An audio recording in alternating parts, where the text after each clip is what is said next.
Bueno, muchas gracias primero por la invitación, agradecido además de la presentación que ha hecho el profesor Bonasic, que obviamente muy interesante porque pone de manifiesto algo que en lo que creo yo deberíamos estar todos de acuerdo, ¿no? En que las cosas son posibles de hacer, pero por supuesto es necesario hacerlas bien compatibilizando los distintos intereses en pugna y en este caso, evidente, la necesaria conservación del medio ambiente.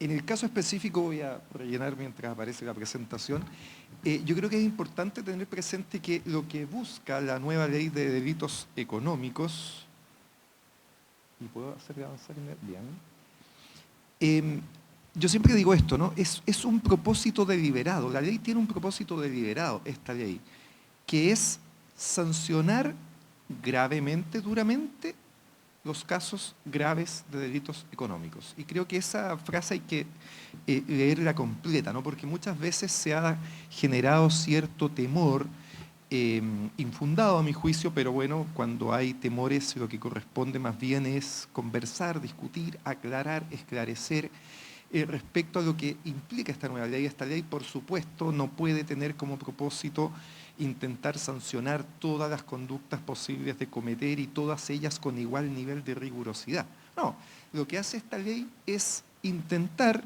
y yo creo que el propósito es conseguido, identificar aquellos casos más graves de delincuencia económica. Y una vez que identificamos esos casos más graves de delincuencia económica, es decir, bueno, y a estos casos más graves queremos que sí efectivamente terminen con una condena de cárcel efectiva, ¿no? Que sean sancionados realmente con penas de cárcel, porque como sociedad hemos llegado a un convencimiento de que pareciera que las otras formas de sancionar estos delitos no son necesariamente suficientes, han producido una molestia razonable en el conjunto de la comunidad que entiende finalmente que termina existiendo mucha impunidad en los casos graves. Y no me voy a cansar de repetir esto, en los casos graves. La ley de delito económico no está pensada para meter en la cárcel a cualquier persona que comete un delito económico, sino que está pensado para que los delitos graves terminen efectivamente con una pena de prisión. Yo diría que son tres las grandes modificaciones que tiene la ley 20.393, que uno las podría engrosar en estos tres cuadritos, ¿no? El primero, que es probablemente el más que mayor polémica ha causado, es que el que un delito pase a tener el apellido de económico implica consecuencias sancionatorias especiales. Y básicamente, en fácil, esa consecuencia sancionatoria es sobre todo que la posibilidad de que esa pena termine siendo cumplida de manera efectiva es mucho más alta. Eso es lo primero, ¿no? Pero a ese gran titular hay que hacerle estas explicaciones, ¿no? Son aquellos casos graves. ¿Cuáles son aquellos casos graves? Bueno, vamos a distinguir en determinados delitos y vamos a concentrarnos sobre todo en aquellos en los que hay una empresa detrás. Una empresa detrás. Esto no está pensado para delitos en los que actúan básicamente personas naturales, no, está pensado para aquellos delitos en que hay involucradas empresas detrás. El segundo gran cambio es que se incorporan nuevos delitos a esta ley. Eso es, yo diría, marginal, ¿ah? Salvo en algo que nos convoca hoy día, que son los delitos ambientales. Ahí hay una modificación relevante. No teníamos un estatuto importante de delitos ambientales y ahora sí lo tenemos. Porque si uno piensa hacia atrás, en los casos que hemos tenido daños ambientales en nuestro país, ¿qué casos han terminado efectivamente con condena? No digo de cárcel, con condena. Uno de los casos más emblemáticos que hemos tenido en el último tiempo es el caso de la situación de Quintero Puchuncaví, ¿no? Que fue llevado a juicio hace algunos meses por la Fiscalía de Concepción en lo que se conoció como el caso del petróleo iraní. No sé si han escuchado algo del caso, ¿no? Y se acusó a ejecutivos de ENAP por haber básicamente traído un petróleo iraní que resultó ser contaminante y no haberlo, diría yo, tratado adecuadamente. Bueno, ese caso terminó, después de un proceso muy extenso, con una sentencia condenatoria, pero no por un delito de daño ambiental, sino que por un delito de tráfico de residuos peligrosos. Y se condenó a 3 ejecutivos de ENAP a una pena muy menor, ¿no? Una pena de 41 días, por supuesto, con remisión. Lo que les quiero decir es que en general, en nuestro sistema, daño ambiental, consecuencia, sanción penal, conversa muy poco. Tenemos muy pocos casos y los casos que tenemos son, a pesar de daño ambiental importante, son con sentencias muy menores, y lo que esta ley en esta materia quiere es cambiar esa situación y establece un nuevo estatuto de delitos de carácter ambiental. Y el tercer gran cambio es que modifica de una manera importante la responsabilidad penal de las personas jurídicas, de las empresas, y como esa modificación es tan grande, se dio un plazo de 1 año a las empresas para que se adapten a este nuevo estatuto, ¿no?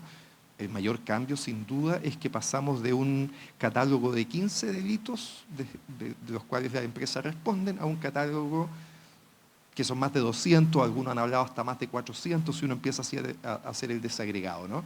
Entonces, las empresas van a ser mucho más responsables de los delitos que se producen en su seno.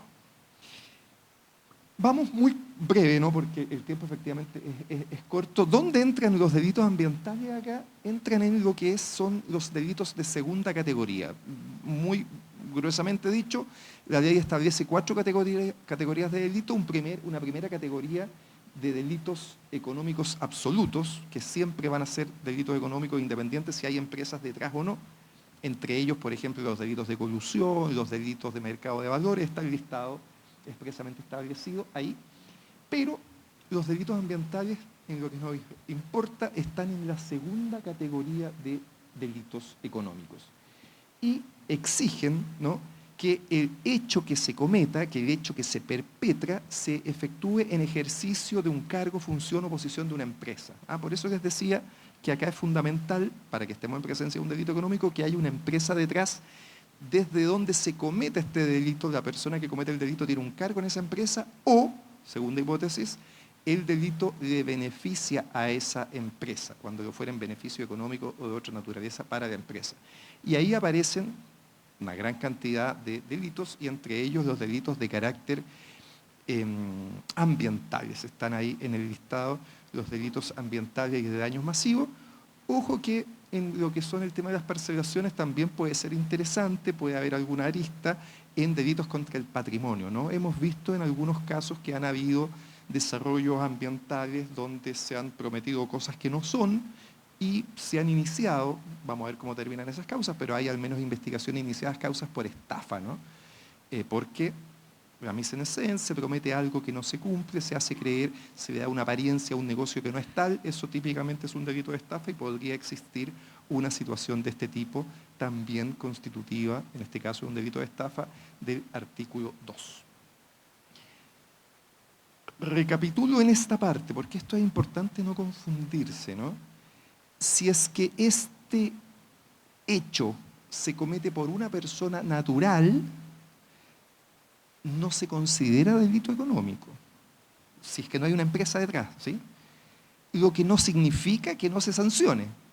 Eso implica simplemente que se sanciona de acuerdo a la ley normal, a la ley regular, en este caso a los nuevos delitos ambientales. Pero no se aplica este nuevo estatuto que, insisto, es más grave al momento de sancionar. Eso solo se ocurre cuando hay una empresa detrás que se ve beneficiada por este delito o una persona que comete este delito en el ejercicio de ese cargo. Para que se entienda muy fácil, un delito tributario, si lo cometo yo como persona natural, contribuyente, no entro en esta categoría. Se me sanciona como delito tributario con las reglas de siempre. Si lo cometo desde un ejercicio de una empresa y por lo tanto desde mi empresa cometo el delito tributario, por decir cualquier cosa para que no suene, ¿no es cierto?, lo que está sucediendo, lo que está investigando hoy día la Fiscalía en el tema de la corredora y el factoring, ¿no?, del señor Sauer. Esos delitos, si se comprueban efectivamente tributarios, también de corrupción, como están efectuados desde una empresa y una empresa se beneficia, se les aplica este estatuto. Si no, si solo fuera la persona natural, si solo fueran un delito tributario del contribuyente particular, señor Sauer, no se aplica este estatuto, se sanciona de manera normal, antigua, sin este nuevo estatuto. Y la consecuencia de este estatuto, y voy muy rápido, no es a cualquier empresa, ¿no? es una empresa que tenga cierto nivel de movimiento, y la norma ahí es matemática, solo aquellas empresas que tengan un nivel de movimiento de ingresos que las impida calificar como pequeñas o micro en los términos de la ley 20.416. De nuevo, ¿por qué es esto? Porque queremos que sean los casos más graves, y eso va a implicar empresas de determinado tamaño, no empresas tan pequeñas. ¿Y cuál es la consecuencia que a este delito le hayamos puesto el apellido económico? Básicamente que tenemos un sistema distinto para determinar la pena. No tiene una pena más grave, es la misma pena de siempre, pero con una manera especial para determinar cómo se cumple.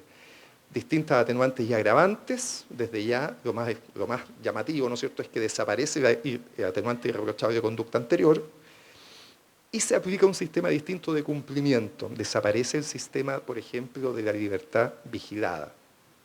Y la posibilidad de que sea un cumplimiento efectivo es muy alta porque sanciona o se aplica más intensamente con algunas atenuantes y algunas agravantes.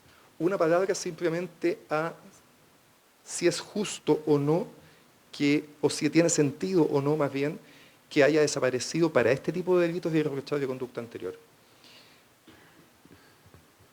Respecto de un delincuente normal, tiene todo el sentido del mundo diferenciar si es un delincuente primerizo o si es un delincuente refractario. El sistema tiene que hacer esa diferencia, porque si es un delincuente primerizo, el sistema tiene que intentar agotar la forma de oportunidad para que ese sujeto no entre en una escalada, en una carrera delictual. Y por lo tanto es importante si es primerizo o no. Si es un delincuente habitual que tiene condenas previas, el sistema tiene que ser más riguroso, más fuerte. Probablemente tenemos un caso un poquito perdido ahí, en la medida en que haya cometido el delito, por supuesto. Esa diferencia, que es súper importante en los delitos de la calle, no tiene ninguna relevancia en el delito económico. Porque en el delito económico, bien lo sabemos, en el 99% de los casos la persona tiene irreprochable conducta anterior. Por lo tanto, no tiene sentido diferenciar en ese grupo de delincuentes. Ahí no tiene sentido. Esas personas todas tienen irreprochable conducta anterior, y por lo tanto, para ver a quién sancionamos más duramente que a otros, tenemos que buscar otros criterios. No nos sirve el criterio de la irreprochable conducta anterior. Sí van a ser importantes otros criterios, por ejemplo, que son los que establece la ley. Si la persona intentó o no mitigar los daños que se produjeron en el delito ambiental, fundamental. La ley debe tratar distinto a aquel que intentó mitigar los daños que se habían provocado. 2, atenuante importante, si la persona intentó cooperar eficazmente con la solución del caso, si le aportó antecedentes relevantes a la Fiscalía, fundamental. Hoy día existe algo parecido, ahora es más intenso, ¿no? Hoy día existe la colaboración sustancial, ahora se llama cooperación eficaz y es una cooperación más intensa. Y como agravantes, 2 que son importantes: monto del daño, del perjuicio. Si son más de 40.000 UTM, y se va distinguiendo entre más de 40.000, más de 4.000, más de 400, pero si son más de 4.000, eso es una agravante muy calificada. Importante, daño importante, perjuicio importante, sanción más alta, sanción más grave. Y la segunda agravante importante es haber actuado, las tenemos un poquito más adelante, ¿no? Haber participado activamente en una posición jerárquica superior. Si la persona que comete este delito es una persona que tiene una posición jerárquica y desde esa posición jerárquica actuó de manera importante, activa, eso también pasa a ser una agravante muy calificada. Spoiler, tener agravantes muy calificadas hace imposible obtener un beneficio. Usted solo puede obtener un beneficio compensando. Tener una agravante muy calificada implica que usted va a cumplir una pena efectiva, si es que es condenado, por supuesto, salvo que logre compensar atenuantes y agravantes. Ese es el diseño que tiene esta nueva estructura de la manera en que se sancionan estas normas, y a mí me parece que es adecuado y que busca, insisto, que los casos graves sean sancionados de manera efectiva. Vamos a los delitos ambientales, porque cuando decimos esta nueva ley trae nuevos delitos, y por supuesto solo vamos a hacer una exposición amplia de aquellos, ¿no? Y poner acento en cuáles pueden tener efecto en la industria. En general, el delito más grave, por supuesto, es lo que se denomina la afectación ambiental grave. ¿Ah? Verter sustancias en el agua, en contaminar los recursos hídricos, humedales, etc. Está detallado en la norma. Esta es la sanción más grave. Lo importante es que es un delito doloso. Doloso. Tiene que hacerse necesariamente con la intención de cometer ese daño, lo que, convengamos, probablemente será la excepción.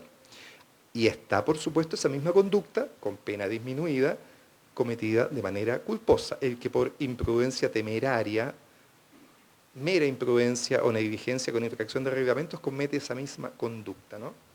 Delito ambiental, afectación ambiental grave, tanto en su hipótesis dolosa como en su hipótesis culposa. Y luego, ya lo adelantaba el profesor Cristian Bonasich, una serie de conductas que tiene que ver con saltarse, eludir la evaluación de impacto ambiental o el estudio de impacto ambiental, cuando eso lo exige la ley, ¿no? En determinadas circunstancias. Si usted elude cumplir esta obligación de la evaluación de impacto ambiental o del estudio, también eso pasa a ser constitutivo de delito, y esto, por cierto, es novedoso. También, cuando lo efectúa una determinada actividad autorizada, pero contraviniendo normas de emisión de calidad ambiental, incumpliendo las medidas establecidas en el plan de prevención, etcétera, pero adicionalmente teniendo 2 sanciones administrativas previas. Es decir, se sanciona también el hecho de haber contravenido, de haber actuado sin esta autorización, pero exige la norma, y por eso creo que son hechos con suficiente desprecio por la normativa, existiendo previamente 2 sanciones administrativas, y eso también pasa a ser un delito del artículo 306, el del artículo 307, extracción de aguas con abuso de la autorización que sí se tiene, muy referido al agua, y luego los delitos que están en la ley 20.417, los artículos 37 bis y 37 ter. ¿Por qué creo que son importantes estas normativas? Porque efectivamente acá se sanciona al que maliciosamente en la evaluación ambiental presenta información falsa, ¿no? Que oculta, morigera, altere, disminuye los efectos de los impactos ambientales. Claramente esta es una norma que puede ser posible de cometerse en una actividad de un desarrollo de parcelas rurales. O, miren qué interesante estas normas son novedosas, son nuevas, la de la letra B. El que maliciosamente fraccionare sus proyectos o actividades para eludir el sistema de evaluación ambiental o hacer variar la vía de ingreso a él, ¿no? Y esto perfectamente es posible de ser cometido en un proyecto de desarrollo rural, ¿ah? Cuando deliberadamente, maliciosamente, para eludir este sistema de evaluación, lo fracciono y entonces efectúo parcelaciones en un menor número, por ejemplo. O la presentación a la Superintendencia de Medio Ambiente de información falsa, incompleta para acreditar el cumplimiento de obligaciones impuestas en una resolución de calificación ambiental. Todas estas normativas, diría yo, de presentación de documentación falsa a la autoridad, se están ampliando progresivamente en nuestro país. Esto era muy común, diría yo, en ciertos sectores regulados de la economía, ¿no? En el bancaria, cuando los bancos presentaban información falsa, o las corredoras de inversión, justamente el caso de la corredora del señor Bauer, ¿no es cierto?, que fue sancionada ahora, justamente tiene que ver con esto, con que hubo información que no se le entregaba correctamente a la Comisión de Mercado Financiero. Ese tipo de delitos que eran más bien excepcionales en nuestra legislación hoy día se están volviendo mucho más comunes. De hecho, hay una nueva normativa, una nueva sanción penal para una presentación o entrega de información falsa genérica en materia de sociedades anónimas respecto a la situación patrimonial de la empresa, ¿no? Vamos caminando hacia allá, a que la entrega de información falsa a la autoridad comience a ser mucho más delito de lo que era antes, donde era excepcional, y en este caso tenemos normativas en ese sentido. El artículo 37 ter, que también sanciona cuando hay sanciones de clausura y esto se incumple, y el que impide, esta norma la han criticado mucho por la fraseología que tiene, ¿no? El que impide o obstaculiza significativamente las actividades de fiscalización que efectúe la Superintendencia de Medio Ambiente. ¿Qué es esto exactamente, no? Y en alguna exposición tuvimos una conversación con algunos profesores y este artículo les traía harto dolor de cabeza. ¿Ah? ¿Qué es esto? Es decir, van fiscalizadores de la superintendencia, se les impide entrar y eso es constitutivo de delito y por lo tanto si esa decisión, por ejemplo, la tomó el gerente general, agravante de posición jerárquica, ¿significa que esa persona va a cumplir una condena de prisión efectiva por ese hecho? Es posible, ¿no? Pero va a ser importante cómo se entiende esta expresión impedir u obstaculizar significativamente. Me parece que esa es la clave, que un retraso simplemente no lo es. Me parece que la clave está en el significativamente, pero efectivamente es una norma novedosa que intenta, obviamente, empoderar a los funcionarios de fiscalización de la Superintendencia del Medio Ambiente. Y traigo a colación también, esta norma es antigua, no es novedosa como las que acabo de citar, está en la ley del bosque nativo y sanciona al que presenta planes de manejo de bosques basados en certificados falsos que acreditan un hecho inexistente. También esta es una conducta que en una situación, diría yo, de parcelación rural puede suceder. Lo que les quiero decir es que efectivamente la nueva normativa, además de establecer toda una nueva forma de delitos económicos tradicionales, ha establecido nuevos delitos ambientales que sin duda van a ser posibles de aplicar y de que sucedan, que al menos se inicien investigaciones en proyectos de parcelación rural y creo que sensatamente lo que debe suceder, por lo tanto, es que las empresas tomen nota de aquello y en sus respectivos modelos de prevención de delitos intenten evitar todo este tipo de conductas. Lamento haberme pasado unos minutitos de los 15 que tenía asignado, pero creo que ameritaba esta pequeña explicación del cómo la nueva ley, sobre todo con el establecimiento de los delitos ambientales, establece situaciones en que la industria va a tener que estar muy atenta a no cometer, y me parece que es correcto todo aquello, a no cometer infracciones incluso de carácter penal. Muchas gracias por la atención.